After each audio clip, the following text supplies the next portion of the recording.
নমস্কাৰ সমুখ সেউজপ্ৰেমী বন্ধু বান্ধৱীকে পুনৰবাৰ নতুন এটা ভিডিঅ'লৈ স্বাগতম জনাইছোঁ আৰু আজিৰ ভিডিঅ'টোত আপোনালোকে বিভিন্ন ৰঙৰ সমাহাৰ দেখিবলৈ পাব বিভিন্ন প্ৰজাতি ৰঙীন প্ৰজাতি আপোনালোকৰ ওচৰলৈ লৈ আহিছোঁ আশা কৰোঁ আপোনালোকে ভিডিঅ'টো ভাল পাব আৰু প্ৰথমতে মই এই এগ্লনিমাখিনি মোৰ বিক্ৰীৰ কাৰণে এভেইলেবল থকা এগ্লনিমা এইখিনি এইটো কাৰণেই দেখুৱাইছোঁ এই প্ৰজাতিটো প্ৰথম যেতিয়া মোৰ ওচৰলৈ বিক্ৰীৰ কাৰণে আহিছিল সেউজীয়াৰ পৰিমাণটো বহুত বেছি আছিল আৰু সেইকাৰণে সেই সময়খিনিত ভেৰিগেশ্যনটো অলপ কমি থকাৰ কাৰণেই 10 কেৰেট এগ্লনিমা বুলি মই সকলোকে বিক্ৰী কৰিছোঁ ইতিমধ্যে বিক্ৰী কৰিছোঁ বহুতখিনি প্লাণ্ট ইয়াৰ বিক্ৰী হৈ গৈছে কিন্তু এতিয়া যিমানে ইয়াৰ প্ৰকৃত যিটো কালাৰ সেই কালাৰটো আহিবলৈ আৰম্ভ কৰিছে যিহেতু এগ্লনিমাই মানে প্ৰপাৰ এনভাইৰনমেণ্ট প্ৰপাৰ ছইল পাই যোৱাৰ লগে লগে তাৰ ৰূপৰংটো সম্পূৰ্ণ ৰূপৰংটো স্পষ্টকৈ জিলিকাই তোলে আৰু এতিয়া মোৰ এই প্লাণ্টছখিনি যিমানে সিহঁতৰ ৰংবিলাক পুৰত হৈ ওলাই পৰিছে সিমানেই তাৰমানে এতিয়া মই অকণমান কনফিউজনত আছোঁ যিহেতু কালি কলিকতাৰ এগৰাকী এগ্লনিমাৰ বিক্ৰেতা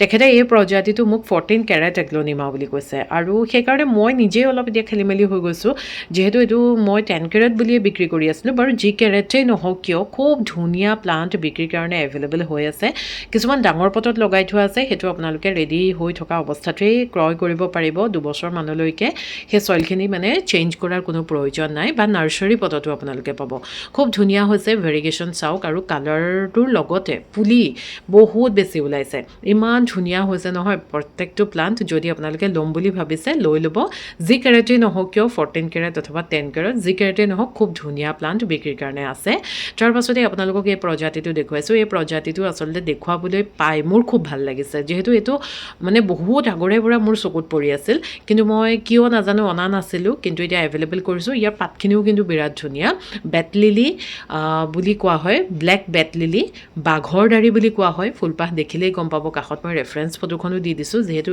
এই ফুলপাহ মোৰ ওচৰত থকা প্লাণ্টৰ ফুলপাহ সম্পূৰ্ণকৈ এতিয়াও ফুলিবলৈ বহুত বাকী ইয়াৰ চাইণ্টিফিক নামটো হৈছে টাকা চাণ্ডাৰিয়াই গতিকে এই প্লাণ্টটো আপোনালোকে যদি ক্ৰয় কৰিম বুলি ভাবিছে কৰি লওক খুবেই ধুনীয়া গৰ্জিয়াছ এটা প্ৰজাতি পিচ লিলি যেনেকৈ ইনডোৰ এটা প্ৰজাতি হয় ফুলে এইটো খুব ধুনীয়া তেনেকুৱা প্ৰজাতিয়েই হয় গতিকে এই প্লাণ্টটোও পাব এভেইলেবল আছে এগ্লনিমালৈ আহিছোঁ এগ্লনিমা আজি বহুতখিনি দেখুৱাম আপোনালোকক গতিকে আশা কৰোঁ আপোনালোকে সম্পূৰ্ণকৈ ভিডিঅ'টো চাব অকণমানো স্কিপ নকৰাকৈ এইটো হৈছে এগ্লনিমাৰ খুব হেল্ডি এটা প্ৰজাতি আৰু যিটোৰ মানে হেল্ডি প্লাণ্ট এটা লৈ আহিছোঁ প্ৰজাতিটোৰ নাম হৈছে এগ্লনিমা আইচ খুব ধুনীয়া লাগে দেখিবলৈ পাতৰ যিটো বৰ্ডাৰ সেই বৰ্ডাৰটোত হোৱাইট লিপ লাইনৰ লগাই থোৱাৰ নিচিনা লাগে আৰু এই প্ৰজাতিবিলাক আচলতে এগ্লনিমা প্ৰথম যেতিয়া আহিছিল তেতিয়া খুব ডিমাণ্ডত আছিল কিন্তু লাহে লাহে পাবলৈ অকণমান আকৌ নাইকিয়া হৈ গ'ল গতিকে এনেধৰণৰ প্ৰজাতিবোৰ আপোনালোকে যদি আপোনালোকৰ কাষত ৰাখিব বিচাৰে এগ্লনিমাৰ বাগিচাত সংযোগ কৰিব বিচাৰে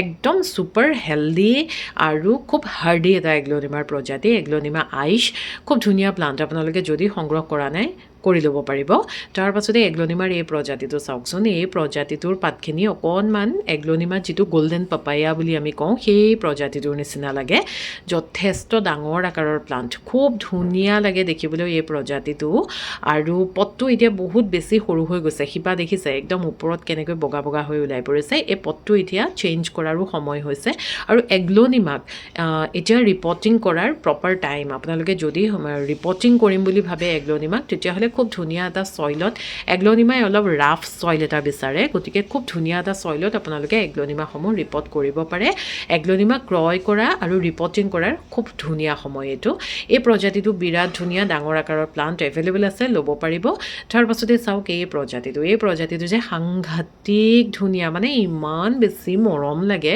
এই প্ৰজাতিটো হৈছে এগ্লনিমা বাটাৰফ্লাই আৰু প্লাণ্টৰ আকাৰটো আপোনালোকে ভিডিঅ'ত মানে দেখি হয়তো গম পাইছে কিমান বেছি ডাঙৰ যথেষ্ট ডাঙৰ আকাৰৰ প্লাণ্ট বিক্ৰীৰ কাৰণে এভেইলেবল কৰিছোঁ আৰু খুব ধুনীয়া গুৰিবোৰ একদম হাৰ্ড হৈ আছে মানে টাইট হৈ আছে গতিকে এগ্লনিমাৰ বাটাৰফ্লাই এই প্ৰজাতিটো হাৰ্ডি প্ৰজাতি হয় এটা বগা পটত যেতিয়া এনেধৰণৰ প্ৰজাতিবোৰ আমি ৰোপণ কৰি ৰাখোঁ সঁচাকৈ আমাৰ চৌপাশটো একদম সৌন্দৰ্যৰে মানে জিলিকাই ৰাখে এই প্ৰজাতিটো আপোনালোকে ল'ব পাৰিব এতিয়া আহিছোঁ খুব ডিমাণ্ডত থকা এটা এগ্লনিমাৰ প্ৰজাতি যিটো প্ৰজাতিৰ নাম হৈছে ৰেড ষ্টাৰডাষ্ট এই প্লাণ্টটোত যে মানে মই ফুল ছিঙিহে তত পাইছোঁ ইমানেই ফুল আহিছে তাৰমানে ই এতিয়া পুলি দিবৰ সময় হৈছে পটটোৰ তললৈ শিপা একেবাৰে ওলাই পৰিছে খুব ধুনীয়া লাগে দেখিবলৈ, খুব ডিমাণ্ডত থাকে ৰংটোৰ কাৰণে। ইয়াৰ মানে যেতিয়া পোহৰবিলাক বা ছইলবিলাক যেতিয়া প্ৰপাৰ পাই যায়, ৰংটো যে আৰু বেছি সুন্দৰ হৈ জিলিকি উঠে। খুব ধুনীয়া ডাঙৰ আকাৰৰ প্লাণ্ট এইটো বিক্ৰীৰ কাৰণে এভেইলেবল আছে, আপোনালোকে ল'ব পাৰিব। তাৰ লগতে এই আকাৰটোতো Stardust Aglaonema, red Stardust Aglaonema বিক্ৰীৰ কাৰণে এভেইলেবল কৰিছোঁ। যদিহে আপোনালোকে ল'বলৈ বিচাৰে একদম সোনকালে যোগাযোগ কৰিব, যিহেতু ভিডিঅ'ৰ আৰম্ভণি অথবা শেষৰ ফাললৈ মই মোৰ যিটো যোগাযোগ নাম্বাৰ, সেই নাম্বাৰটো দিয়েই দিওঁ। আপোনালোকে স্ক্ৰীনশ্বট এটা লৈ মাত্ৰ মোক মেছেজ কৰিব। খুব ধুনীয়া ষ্টাৰডাষ্ট দুটা আকাৰত আপোনালোকে ল'ব পাৰিব, এভেইলেবল আছে। তাৰ পাছতে আহিছোঁ এপল হেং অথবা ৰেড হেং। এপল হেং এগ্ল'নিমা বুলি কিয় কোৱা হয়, এই পাতখিলা দেখি হয়তো আপোনালোকে গম পাইছে, নতুনকৈ কোৱাৰ কোনো প্ৰয়োজন নাই। আগৰখিনি শেষ হৈছে, ৰিষ্টক কৰিছোঁ। খুব ধুনীয়া ধুনীয়া প্লাণ্ট, হেল্ডি প্লাণ্ট বিক্ৰীৰ কাৰণে এভেইলেবল কৰিছোঁ। আৰু এই সময়খিনিতে আপোনালোকে এগ্ল'নিমা, যি এগ্ল'নিমাই ল'বলৈ মন নাথাকক কিয়, লৈ লওক। খুবেই ধুনীয়া হয় এই সময়খিনিত, আৰু এই সময়খিনিত এগ্ল'নিমা ল'লে বেয়া হৈ যোৱাৰ কোনো চান্স নাথাকে। গতিকে এপল হেং অথবা ৰেড হেং আপোনালোকে ল'ব পাৰিব। তাৰ পাছতে দেখুৱাইছোঁ এটা খুব ধুনীয়া গৰ্জিয়াছ এগ্ল'নিমাৰ প্ৰজাতি, যিটো প্ৰজাতিৰ নাম হৈছে ৰেড কোচিন এগ্ল'নিমা। মই আপোনালোকক আগতে peach Cochin, pink Cochin, white Cochin এইবিলাক সকলোখিনি দেখুৱাইছোঁ, বিক্ৰীও কৰিছোঁ। এইটো হৈছে red Cochin Aglaonema. Red Cochin এগ্ল'নিমাটোৰ ৰংটো যে সাংঘাতিক ধুনীয়া, ডাৰ্ক মেৰুন কালাৰ আৰু ডাৰ্ক গ্ৰীণ কালাৰৰ কম্বিনেশ্যনত। আৰু ই যিমানে ডাঙৰ হ'ব সিমানে ৰঙাৰ পৰিমাণটো বেছি হৈ গৈ থাকে। খুব ধুনীয়া প্লাণ্ট আছে, ল'ব পাৰিব। তাৰ পাছতেই দেখুৱাইছোঁ green legacy Aglaonema. Green legacy Aglaonema ৰিষ্টক কৰিছোঁ, আগৰখিনি ইতিমধ্যে শেষ হৈছে।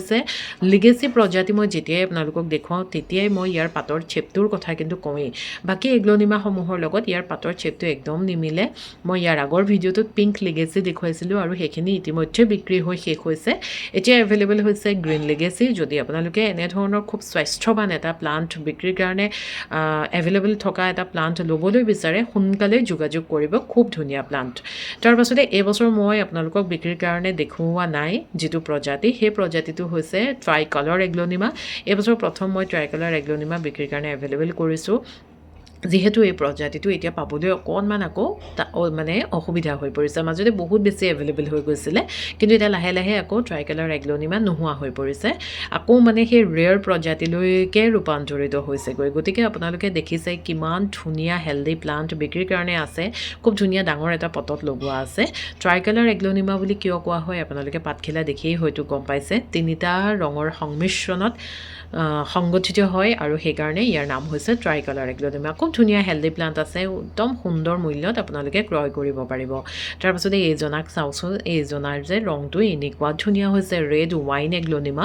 ৰিষ্টক কৰিছোঁ আৰু ৰিষ্টক কৰা প্লাণ্টখিনি এতিয়া মানে ৰঙে ৰূপে জাতিষ্কাৰ হৈ আহিছে। ইমান ধুনীয়া লাগে দেখিবলৈ। আচলতে এগ্ল'নিমাৰ প্ৰত্যেকটো প্ৰজাতিয়ে ইমান বেছি আকৰ্ষণীয়, কোনটোক চাম কোনটোক নাচাম। সেইকাৰণে মই আজি আপোনালোকক যিমান পাৰোঁ এগ্ল'নিমাৰ প্ৰজাতি দেখুৱাবলৈ চেষ্টা কৰিছোঁ। খুব ধুনীয়া ৰেড ৱাইন এগ্ল'নিমা, খুব ধুনীয়া প্লাণ্ট এভেইলেবল আছে, আপোনালোকে লৈ ল'ব পাৰিব।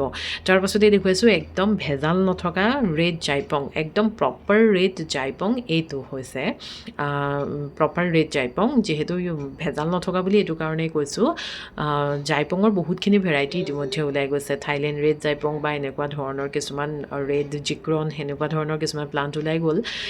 কিন্তু প্ৰপাৰ যিটো ৰেড জাইপং বুলি যাক কোৱা হয় এইটো। গতিকে এই প্লাণ্টটো মানে সেউজীয়াৰ পৰিমাণটো একদম কম থাকে, আপোনালোকে ল'ব পাৰিব, এভেইলেবল আছে। তাৰ পাছতেই দেখুৱাইছোঁ একদম ৰেয়াৰ এটা এগ্ল'নিমাৰ প্ৰজাতি, যিটো প্ৰজাতি মই এইবছৰ অলপ দিনৰ আগতে বিক্ৰী কৰিছোঁ। যথেষ্ট ডাঙৰ প্লাণ্ট আৰু ডাঙৰ দামত বিক্ৰী কৰিব লগা হৈছিল, যিহেতু ভেৰাইটিটো একদম ৰেয়াৰ ভেৰাইটি হয়, হোৱাইট কোচিন এগ্ল'নিমা। মই কাষতে ৰেফাৰেঞ্চ ফটোখন দিছোঁ। কিন্তু এতিয়া খুব ধুনীয়া আকাৰত ধুনীয়া হেল্ডি প্লাণ্ট আপোনালোকে সকলোৱে ল'ব পৰা এটা মূল্যত এভেইলেবল কৰিছোঁ। যিহেতু মই অকণমান আনকমন প্লাণ্টবোৰ সদায়ে আপোনালোকক অকণমান বজাৰ মূল্যতকৈ কমত দিবলৈ চেষ্টা কৰোঁ। যদিহে ল'বলৈ বিচাৰে যোগাযোগ কৰিব। তাৰ পাছতে আহিছোঁ বিগনিয়ালৈ। বিগনিয়া মাত্ৰ মই এই প্লাণ্টটোৱে আজি দেখুৱাইছোঁ। খুব ধুনীয়া এটা প্লাণ্ট, হেল্ডি প্লাণ্ট আৰু খুব ধুনীয়া ভেৰাইটি। বেগুনীয়া এই সময়খিনিত আপোনালোকে ক্ৰয় কৰিব পাৰে নে নোৱাৰে, হয়তো আপোনালোকক দুই এগৰাকীয়ে কোৱা মানে শুনিছে অথবা কৈছে যে বেগুনীয়া এই সময়খিনিত নিকিনিব, বেয়া হৈ যায়। কিন্তু বেয়া হৈ যোৱাৰ কোনো কথা নাথাকে। যিয়ে নহওক কিয় যিকোনো প্লাণ্টেই proper environment, proper climate, proper ছইলটো যদি পাই যায় তেতিয়া সকলো সময়তে, যিহেতু এইবিলাক পাৰ্মানেণ্ট প্লাণ্ট হয়, সকলো সময়তে ভাল হৈ থাকে। বেগুনীয়া মই প্ৰত্যেকবাৰতে আপোনালোকক কওঁ, ৰেক্স বেগুনীয়া মই কেতিয়াও কুৰিয়াৰ নকৰোঁ। কিয় নকৰোঁ? যিহেতু উঘালি পেলাই যেতিয়া আমি বেগুনীয়াটো বিক্ৰী কৰোঁ তেতিয়াহ'লে বেগুনীয়াটো চকত গুচি যায়, যিহেতু এইটো এটা চেঞ্চিটিভ প্ৰজাতি হয়, নহয়নে? গতিকে বেগুনীয়া সদায় প্ৰপাৰ ছইলৰ সৈতে উইথ পট যদি আপোনালোকে ক্ৰয় কৰে, যিকোনো সময়তে, বছৰৰ যিকোনো সময়তে ক্ৰয় কৰিব পাৰে। তেনেকুৱা কোনো বিশেষ কথা নাথাকে যে এইটো সময়ত ক্ৰয় নকৰিব, বেয়া হৈ যাব। বেয়া হৈয়েই যদি যায় তেতিয়াহ'লেনো আমি বিক্ৰী কিয় কৰি আছোঁ, নহয়নে বাৰু? গতিকে তেনেকুৱা ধৰণৰ ভুল কিছুমান ধাৰণা আপোনালোকক বহুলোকে দিব পাৰে। আপোনালোকে কিন্তু চিন্তা নকৰিব, বেগুনীয়া আপোনালোকে যদি উইথ পটৰ সৈতে ক্ৰয় কৰে সকলো সময়তে ক্ৰয় কৰিব পাৰিব। আৰু আজি মই আপোনালোকক বেগুনীয়াৰ বিষয়ে সেই কথাষাৰ এইটো কাৰণেই ক'লোঁ, যিহেতু দেখি আছোঁ, শুনি আছোঁ বহু কথা। উঘালি পেলাই দিয়া বেগুনীয়া যদি আপুনি কিনিবলৈ গৈছে কম মূল্যত পায়, তেতিয়াহ'লে সেইটো আপোনাৰ ভুল। উঘালি নিদিয়াকৈ আপোনালোকে বেগুনীয়া সকলো সময়তে কিনিব পাৰিব। বেগুনীয়া বুলিয়েই নহয়, সকলো প্লাণ্টেই সকলো সময়তেই কিনিব পাৰে, প্ৰপাৰ যদি আমি তাক ক্লাইমেটটো প্ৰদান কৰিব পাৰোঁ বা প্ৰপাৰ কেয়াৰটো ল'ব পাৰোঁ। ৰঙীন প্ৰজাতিসমূহ আপোনাৰ কাষত যদি বিচাৰে যোগাযোগ কৰিব।